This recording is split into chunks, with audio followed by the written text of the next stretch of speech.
भगवान बुद्ध एक दिन वन से गुजर रहे थे। रास्ते में एक व्यक्ति जमीन खोद रहा था। बुद्ध विश्राम के लिए वृक्ष के नीचे बैठ गए। उस व्यक्ति को जमीन खोदते खोदते एक कलश मिला। कलश में हीरे जवाहरात भरे हुए थे।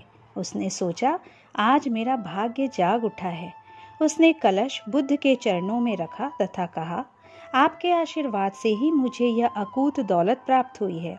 मैं इसमें से कुछ रत्न आपको भेंट करना चाहता हूँ। बुद्ध ने कहा, तुम्हारे लिए यह दौलत है, किंतु मेरी दृष्टि में यह विष के समान है। बिना परिश्रम के मिला धन विष ही होता है।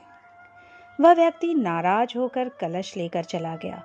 उसने हीरे जवाहरात बेचकर जमीन संपत्ति खरीदी और दरिद्र से धनवान हो गया। किसी ईर्ष्यालु ने राजा से शिकायत कर दी कि जमीन में दबा धन तो राजकोष का होता है। अमुक व्यक्ति ने उसे निजी काम में लाकर नियम का उल्लंघन किया है। राजा ने उस व्यक्ति को पकड़वा कर बुलवाया और कलश जमा कराने को कहा तो उसने सच्ची बात बता दी कि उसने हीरे जवाहरात बेचकर संपत्ति खरीद ली है। राजा के आदेश से उसे परिवार सहित जेल में डाल दिया गया। उसकी संपत्ति जब्त कर ली गई।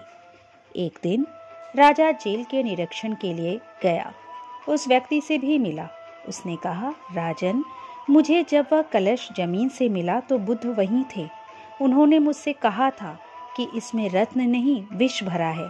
यह सुनकर मैंने उनका अपमान किया था। आज जेल में रहकर मुझे अनुभूति हो रही है कि उनकी बात बिल्कुल सच थी। बिना परिश्रम किए मिला धन विष ही होता है। मैं एक बार भगवान बुद्ध के दर्शन कर उनसे क्षमा मांगना चाहता हूँ। राजा ने भगवान बुद्ध को ससम्मान राज्य में आमंत्रित किया। जेल से निकालकर उस व्यक्ति को बुद्ध के पास ले जाया गया।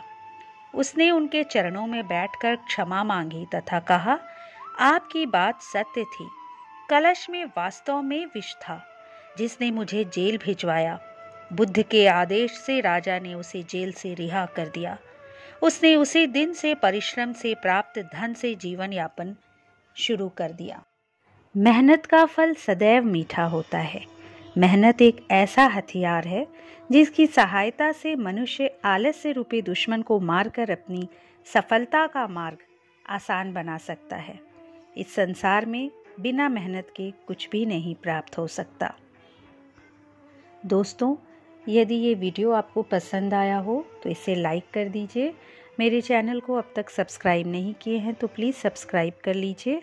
अगली बार एक नए वीडियो के साथ आपसे फिर मिलेंगे। नमस्कार।